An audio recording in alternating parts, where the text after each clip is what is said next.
निवेशकों से लेकर पॉलिसी धारकों तक लगभग हर कोई एलआईसी के आईपीओ का विस्तृत वितरण का इंतजार कर रहा था। अंत में इंतजार खत्म हुआ क्योंकि एलआईसी ने रविवार 13 फरवरी को सेबी के साथ एक DRHP यानी ड्राफ्ट रेड हेरिंग प्रोस्पेक्टर दाखिल किया है। अब सरकारी स्वामित्व वाली कंपनी अपने आरंभिक सार्वजनिक निर्गमों के माध्यम से धन जुटाने के लिए पूरी तरह तैयार है। आइए एलआईसी के आईपीओ के बारे में सब कुछ देखें।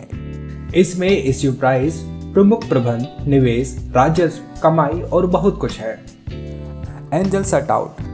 यदि आप शेयर बाजार से पैसा कमाना चाहते हैं तो भारत के नंबर 1 पूर्ण सेवा ब्रोकरेज से जुड़े, जो अब पूरी तरह कार्यात्मक कंपनी में बदल गया है। अर्थात एंजल वन और सर्वोत्तम सुविधाओं का लाभ उठाएं, जैसे 1 साल की free AMC, small cash, smart API, flat 20 brokerage, व्यक्तिगत सलाह, MTF सुविधा। इन सभी सुविधाओं और अन्य सुविधाओं का लाभ उठाने के लिए डिस्क्रिप्शन में दिए गए लिंक पर क्लिक करें और आज ही निःशुल्क डीमैट अकाउंट खोलें।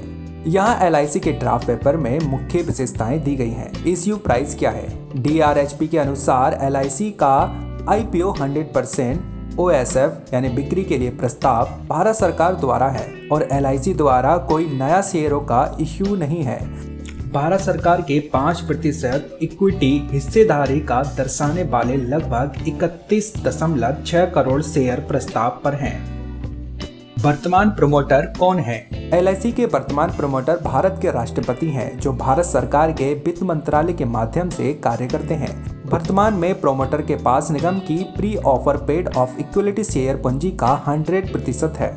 प्रमुख प्रबंधक कौन है? सरकार के कोटक महिंद्रा कैपिटल, गोल्डमैन सैक्स India securities private limited, Citi group global marketing India private limited सहित 10 मर्चेंट बैंकरों को नियुक्त किया गया है। JP Morgan India, Axis capital, BofA securities, ICICI securities, JM financial, MBI capital और Nomura financial advisory and securities private limited देश के सबसे बड़ा बीमाकर्ता के मेगा IPO का प्रबंध करते हैं। एलआईसी की व्यावसायिक पृष्ठभूमि। भारत में करीब 65 वर्षों से कंपनी बीमा प्रदान कर रही है। भारत सरकार में सबसे बड़ी जीवन बीमा करता है। एलआईसी के पास न्यू बिजनेस प्रीमियर में 66% के बाजार हिस्सेदारी है और 31 मार्च 21 तक 2083 मिलियन पॉलिसीज और 1.35 मिलियन एजेंटों के साथ जारी की गई।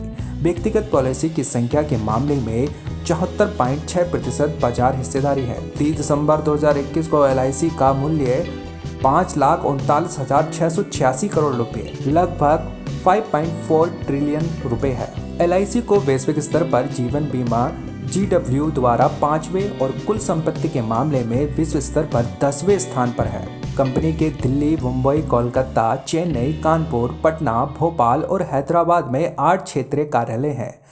30 दिसंबर 2021 तक फर्म 2048 शाखाओं, 113 मंडल कार्यालयों और 1554 सैटेलाइट कार्यालयों के द्वारा संचालित होती है। ये Bangladesh, Bahrain, Nepal, Sri Lanka, Singapore, Fiji, Kuwait, Qatar, Mauritius, संयुक्त अरब अमीरात और यूनाइटेड किंगडम में विश्व स्तर पर काम करता है। 31 मार्च 2021 तक यह 1.35 मिलियन जीवन बीमा प्रतिनिधियों द्वारा सबसे बड़ा प्रतिनिधि नेटवर्क है। कर्मचारी और पॉलिसी धारक आरक्षण क्या है? कर्मचारी आरक्षण का हिस्सा ऑफर के बाद की इक्विटी शेयर पूंजी के 5% से अधिक नहीं होगा, जबकि पॉलिसी धारक के आरक्षण का हिस्सा ऑफर के आकार का 10% से अधिक नहीं होगा। योग्य पॉलिसी धारकों को प्रस्ताव मूल्य में छूट मिल सकती है और इसकी घोषणा बोली प्रस्ताव खोलने की तारीख से कम 2 कार्य दिवस पहले ही होगी। QIB हिस्से का 60% तक एंकर निवेशकों को आवंटित किया जाएगा, जबकि शेयर निवेशकों का 1/3 हिस्सा घरेलू म्यूचुअल फंड के लिए आरक्षण होगा। एलआईसी का कुल बाजार मूल्य क्या है?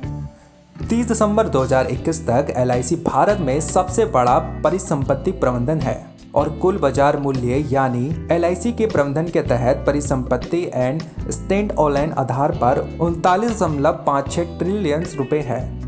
अब यह भारत के सभी निजी जीवन बीमा कंपनियों के कुल AUM का 3.3 गुना है।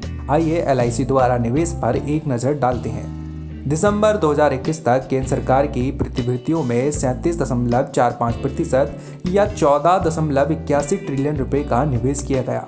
वित्त वर्ष 21 में यह निवेश 37.83% या 13.91 ट्रिलियन रुपए था, जबकि वित्त वर्ष 20 में यह 11.93 ट्रिलियन रुपए या इसके कुल AUM का 38.80% था। सितंबर तक AUM का लगभग 24.77% या 9.80 ट्रिलियन रुपए इक्विटी में निवेश किया गया, जबकि वित्त वर्ष 21 में कुल इक्विटी निवेश 7.97 ट्रिलियन रुपए या इसके कुल AUM का 21.67% था।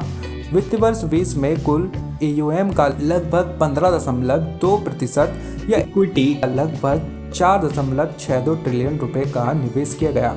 सितंबर तक राज्य सरकार की प्रतिभूतियों का निवेश लगभग 9.74 ट्रिलियन रुपए या कुल AUM का 24.62% था। वित्त वर्ष 21 और वित्त वर्ष 20 में यह शेयर क्रमशः लगभग 26.16% और 29.37% या 9.62 ट्रिलियन रुपए और 9.3 ट्रिलियन रुपए था। LIC आय में एक उत्खनन। वित्त वर्ष 21 के लिए LIC की कुल आय पिछले साल के 30,198.22 करोड़ रुपए के मुकाबले 3,805.62 करोड़ रुपए था। एक साल पहले 11,763.38 करोड़ रुपए के नुकसान के मुकाबले वित्त वर्ष के लिए शुद्ध लाभ 191.31 करोड़ रुपए रहा। वित्त वर्ष के लिए कुल निवल रुपए एक साल पहले के 131.90 करोड़ रुपए के मुकाबले 189.1 करोड़ रुपए था। वर्तमान वित्त वर्ष के लिए सरकार ने 78,000 करोड़ रुपए के निवेशक के कम आय के अनुमान को पूरा करने के लिए LIC की लिस्टिंग महत्वपूर्ण है। सरकार अब तक एयर इंडिया के निजीकरण और अन्य सार्वजनिक उपकरण में हिस्सेदारी की बिक्री से लगभग 12,000 करोड़ रुपए जुटा चुकी है। LIC के मार्च 2022 के शेयर बाजार में प्रवेश करने की उम्मीद है। क्या आप निवेश करेंगे?